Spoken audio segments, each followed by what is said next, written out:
ITR file करने की last date, ITR file करने की लास्ट डेट, वही डॉक्यूमेंट दो कौन से मंगाए हैं।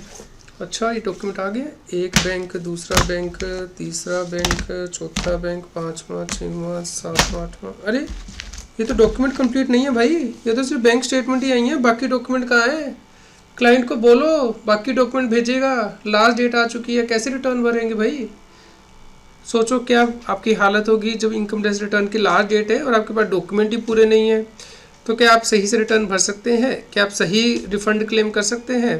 आंसर है नहीं दोस्तों। जब तक आपका क्लाइंट आपको सही डॉक्यूमेंट नहीं भेजता है, पूरे डॉक्यूमेंट नहीं भेजता है, आप सही रिटर्न नहीं फाइल कर सकते हैं। तो इस वीडियो में हम डिस्कस करेंगे कि कौन से ऐसे डॉक्यूमेंट हैं जो कि आपको क्लाइंट से मंगवाने हैं या फिर क्लाइंट को रेडी रखने हैं टाइम से पहले, ताकि वो अपनी इनकम टैक्स की सही रिटर्न भर सके, सही रिफंड क्लेम कर सके, सही टैक्स भर सके। C S Satbir Singh YouTube channel पे आपका स्वागत है। इनकम को कमाना मुश्किल है, इनकम कमा के उस पर टैक्स देना और भी ज़्यादा मुश्किल है, लेकिन C S Satbir Singh YouTube channel पे हम आपसे ऐसे टिप्स शेयर करते हैं जिससे कि आप आसानी से अपनी इनकम टैक्स रिटर्न भर सकते हैं। तो आप हमारे यूट्यूब चैनल को सब्सक्राइब कर लें और आप हमें टेलीग्राम चैनल और WhatsApp channel C S Satbir Singh tax hill पे भी सब्सक्राइब कर लें। लिंक वीडियो के डिस्क्रिप्शन में भी दिया गया है, कमेंट में पिन किया गया है, ताकि आपको इनकम टैक्स के रेगुलर अपडेट आपके मोबाइल पे ही मिलते रहें। यदि आप किसी व्यक्ति की पहली बार इनकम टैक्स की रिटर्न भर रहे हैं तो उस केस में आपको बेसिक डॉक्यूमेंट चाहिए, जैसे कि पैन कार्ड, उसका मोबाइल नंबर, उसका ईमेल एड्रेस और उसका एड्रेस, ताकि आप उसका प्रोफाइल क्रिएट कर सके इनकम टैक्स के पोर्टल पे। तो आपको इंश्योर करना है कि सभी डॉक्यूमेंट आप पहले ही एडवांस में ले लें। जब भी आप किसी व्यक्ति की इनकम टैक्स रिटर्न भरते हैं तो उसमें आपको सभी बैंक अकाउंट डिस्क्लोज़ करने होते हैं, तो इसलिए आपको सभी बैंक अकाउंट की स्टेटमेंट अपने पास मंगा लेनी है। बैंक अकाउंट के नंबर आपके पास अवेलेबल होने चाहिए, टाइप ऑफ अकाउंट आपको अवेलेबल होना चाहिए कि क्या वो सेविंग अकाउंट है, करंट अकाउंट है, वो प्राइमरी होल्डर है या फिर ज्वाइंट होल्डर है। जी हाँ, यदि आपके ज्वाइंट अकाउंट है बैंक में तो वो भी आपको अपनी इनकम टैक्स की रिटर्न में डिस्क्लोज़ करने होते हैं। तो ये सभी इन्फॉर्मेशन आपको पहले ही रेडी करके रखनी है।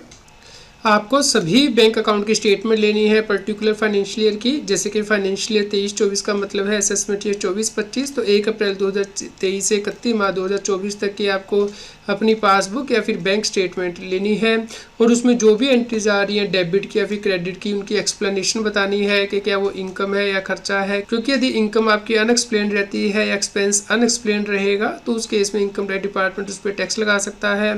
इसके अलावा आपको सेविंग बैंक के इंटरेस्ट सर्टिफिकेट लेने हैं और यदि आपने एफडी कराई है बैंक में तो उसके इंटरेस्ट सर्टिफिकेट भी बैंक से कलेक्ट कर लेने हैं। कई बार कोई टैक्स पेयर कहता है कि ये इन्फॉर्मेशन सेविंग बैंक के इंटरेस्ट की, एफडी के इंटरेस्ट एक्स्ट्रा की, वो तो हमारे एआईएस या फिर टीआईएस में ऑटोमेटिकली आ जाती है, तो हमें बैंक से इंटरेस्ट सर्टिफिकेट लेने की क्या आवश्यकता है।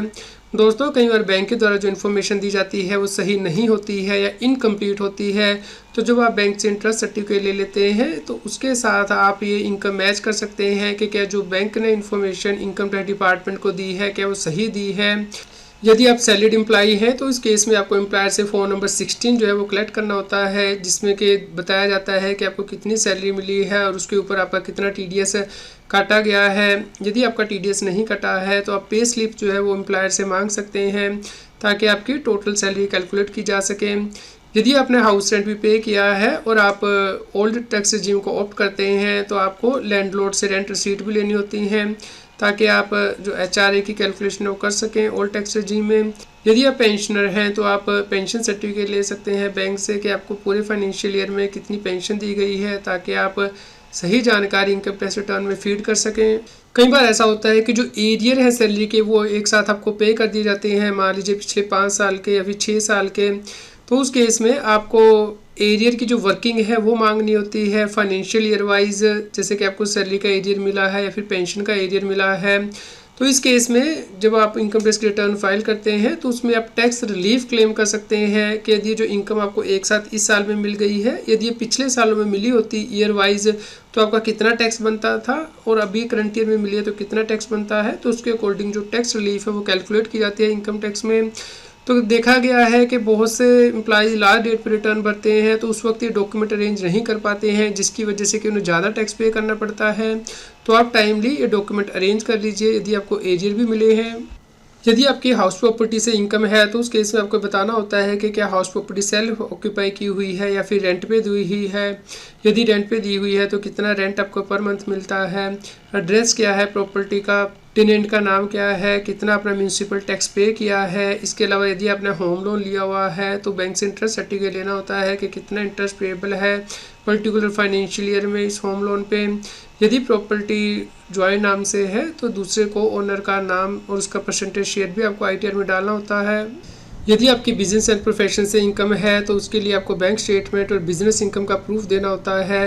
Profit and loss account statement और बैलेंस शीट यदि एप्लीकेबल है वो देनी होती है। यदि आप बुक्स ऑफ अकाउंट मेंटेन नहीं कर रहे हैं, प्रिजम्पटिव बेसिस पे अपनी रिटर्न फाइल कर रहे हैं, तो उस केस में आपको बताना है कि आपको जो रसीद हुई है वो कैश में कितनी हुई है या नॉन अकाउंट पे चेक के द्वारा कितनी है और बैंकिंग चैनल या फिर अकाउंट पे चेक के द्वारा कितनी हुई है।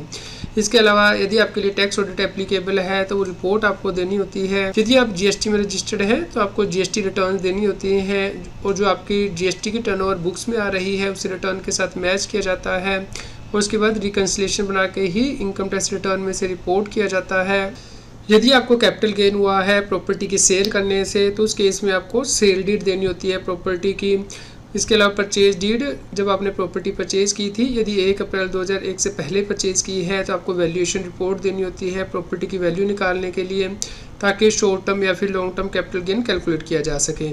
इसके अलावा जो आपने इन्वेस्टमेंट की है कैपिटल गेन टैक्स बचाने के लिए, जैसे कि किसी हाउस में इन्वेस्टमेंट की है तो उसकी डिटेल आपको देनी है, या फिर यदि आपने कैपिटल गेन अकाउंट स्कीम में डिपॉजिट किया है तो उस कैपिटल गेन अकाउंट स्कीम का अकाउंट नंबर भी अब आपको ITR में रिपोर्ट करना मैंडेटरी है। इसी प्रकार आपको बायर की डिटेल देनी है, name of the buyer, percentage share of each buyer, PAN number of the buyer, address of the property. यदि आपने शेयर्स या फिर म्यूचुअल फंड सेल किए हैं तो उस केस में आपको कैपिटल गेन निकालना होता है शॉर्ट टर्म या फिर लॉन्ग टर्म। तो इसके लिए यदि आपने ऐसे शेयर सेल किए हैं जो कि आपने 31 जनवरी 2018 से पहले परचेज किए थे तो उस केस में script wise entry income tax return में की जाती है। तो स्क्रिप वाइज डिटेल चाहिए, अदरवाइज आप कंसोलिडेटेड डिटेल एंटर करेंगे। इसके अलावा आपको ये भी बताना होता है कि जो कैपिटल गेन है वो किस डेट के अकॉर्डिंग आपको हुआ है, क्योंकि इसके अकॉर्डिंग इंटरेस्ट की कैलकुलेशन की जाती है इनकम टैक्स रिटर्न में। तो आपको capital gain according to dates जो है वो एंटर करना होता है इनकम टैक्स रिटर्न में। यदि आपकी अदर सोर्सेज से इनकम हुई है, जैसे कि सेविंग बैंक का इंटरेस्ट है या FD या फिर RD का इंटरेस्ट है, तो उस केस में आपको बैंक से इंटरेस्ट सर्टिफिकेट लेने होते हैं और बैंक के द्वारा फॉर्म नंबर 16A भी जारी किया जाता है, जिसके साथ कि आप ये इनकम मैच करते हैं। पोस्ट ऑफिस से जो आपको मंथली इंटरेस्ट इनकम मिलती है उसके प्रूफ आपको देने होते हैं। एम्प्लॉय प्रोविडेंट फंड पे यदि आपको इंटरेस्ट मिला है इन एक्सेस स्पेसिफाइड लिमिट, वो भी आपको टैक्सेबल करना होता है। इसके ऊपर आप video CS Satbir Singh YouTube channel पे देख सकते हैं। यदि आपको फैमिली पेंशन मिली है तो उसकी डिटेल आपको बतानी होती है। आपको इनकम टैक्स का जो रिफंड मिला है उस पर जो इंटरेस्ट मिला है वो भी टैक्सेबल होता है, वो आपको डिस्क्लोज करना होता है। जो डिविडेंड इनकम आपको मिली है और ये गिफ्ट आपको मिले हैं 50,000 रुपये से ज़्यादा नॉन रिलेटिव से, उसे भी बताना है ताकि वो ITR में आप डिस्क्लोज कर पाएँ। कई बार ऐसा होता है कि कोई व्यक्ति अपने स्पाउस या फिर बच्चों के नाम से इनकम ट्रांसफ़र कर देता है, जैसे कि उसने वाइफ के नाम से FD करा दी है, तो उससे जो इंटरेस्ट इनकम आती है वो व्यक्ति के हेड में ही क्लब होती है, क्लबिंग की प्रोविज़न अप्लाई होती है। तो यहाँ पे आपको नेम बताना है, रिलेशनशिप बताना है, पैन नंबर बताना है, अमाउंट बताना है इनकम टैक्स रिटर्न में, क्योंकि आपके हैंड में ही टैक्सेबल होती है।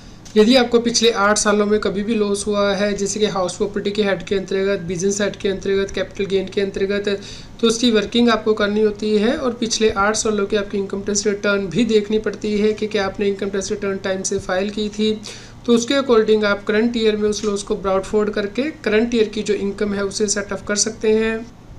यदि आप ओल्ड टैक्स रजीम ऑप्ट करते हैं तो उस केस में आप डिडक्शन क्लेम करते हैं, जैसे कि 80C के अंतर्गत, LIC, PPF एक्स्ट्रा की, 80D के अंतर्गत जो आपने मेडिक्लेम इंश्योरेंस कराया है या फिर पेरेंट्स के लिए जो मेडिकल एक्सपेंडिचर किया है, या 80G के अंतर्गत जो आपने डोनेशन दी है। तो इससे रिलेटेड जो प्रूफ है वो आपको सबमिट करने होते हैं ताकि इनकम टैक्स रिटर्न सही से फाइल की जा सके।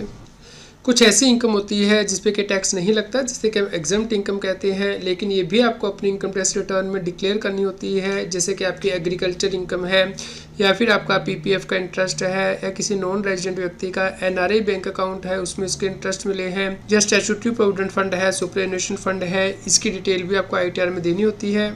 इसके अलावा आपको रेजिडेंशियल स्टेटस कैलकुलेट करना होता है कि क्या व्यक्ति इंडिया का रेजिडेंट है, ऑर्डिनरी रेजिडेंट है या फिर नॉट ऑर्डिनरी रेजिडेंट है या फिर नॉन रेजिडेंट है। यदि व्यक्ति नॉन रेजिडेंट होता है तो आपको उसकी पासपोर्ट की कॉपी चेक करनी होती है कि उसका स्टे इंडिया में कितना है। इसके अलावा लास्ट 4 ईयर्स में उसका स्टे क्या है वो भी आपको इनकम टैक्स रिटर्न में रिपोर्ट करना होता है। उसका टैक्स पे आइडेंटिफिकेशन नंबर क्या है, पासपोर्ट नंबर क्या है, ये भी आपको ITR में रिपोर्ट करना है। इसके अलावा कुछ एडिशनल डिटेल भी आपको इनकम टैक्स रिटर्न में देनी होती हैं जो कि स्पेसिफाइड व्यक्तियों के लिए है। जैसे कि यदि आप डायरेक्टर है कंपनी में तो उस केस में आपको अपना DIN नंबर और जो कंपनी की डिटेल है देनी होती है। यदि आप पार्टनर है फर्म में तो पार्टनरशिप फर्म की डिटेल देनी होती है। यदि आप अनलिस्टेड इक्विटी शेयर हेल्ड करते हैं तो उसकी डिटेल भी आपको ITR में देनी होती है। कुछ व्यक्तियों के लिए ITR फाइल करनी मैंडेटरी होती है, जैसे कि यदि उसके करंट बैंक अकाउंट में डिपॉजिट पूरे फाइनेंशियल ईयर में 1 करोड़ रुपए से ज़्यादा हो गया है तो ITR फाइल करनी मैंडेटरी है। इसी प्रकार यदि किसी व्यक्ति का इलेक्ट्रिसिटी बिल 1 लाख रुपए से ज़्यादा हो गया फाइनेंशियल ईयर में तो उस केस में भी आपको एक डिटेल इनकम टैक्स रिटर्न में रिपोर्ट करनी होती है। यदि कोई व्यक्ति फॉरेन ट्रैवल के लिए एक्सपेंसेस करता है तो उसकी डिटेल भी आपको ITR में देनी होती है कि कितना खर्चा उसने अपने लिए किया या फिर किसी और के लिए। यदि ये 2 लाख रुपए से ज़्यादा हो जाता है तो उस केस में ITR फाइल करनी मैंडेटरी होती है। तो आपको इस बात का ध्यान रखना है। आपको रिकन्सिलेशन भी बनानी पड़ती है कि कितनी आपकी इनकम 26 ईयर्स में आ रही है, कितनी इनकम AISTS में आ रही है या फिर फॉर्म नंबर 16 के अकॉर्डिंग आ रही है, कितना अपना एडवांस टैक्स पे किया है, सेल्फ असेसमेंट टैक्स पे किया है। तो इसकी डिटेल भी आपको ITR में रिपोर्ट करनी होती है। यदि ये मैच नहीं करती है तो उस केस में आपको इनकम टैक्स डिपार्टमेंट से नोटिस आ सकता है। इनकम टैक्स रिटर्न भरते हुए आपको बहुत सी बातों का ध्यान रखना है, जैसे कि पिछले साल की कंपैरिजन में इस साल क्या चेंजेस हुए हैं ITR में।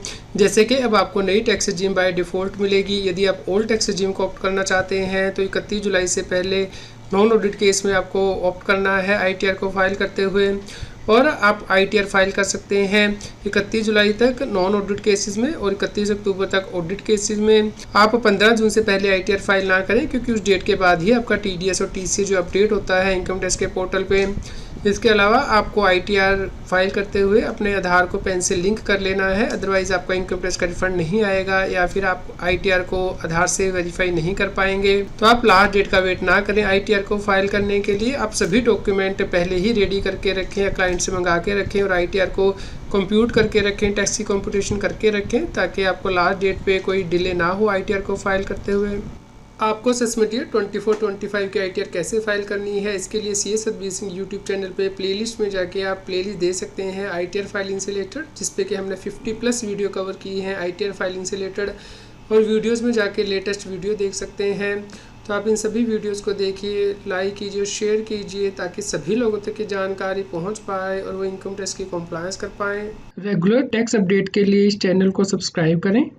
आप हमें Telegram app CS Satbir Singh tax hill पे ज्वाइन कर सकते हैं ताकि आप GST और इनकम टैक्स के रेगुलर अपडेट अपने मोबाइल पर ही प्राप्त कर सकें।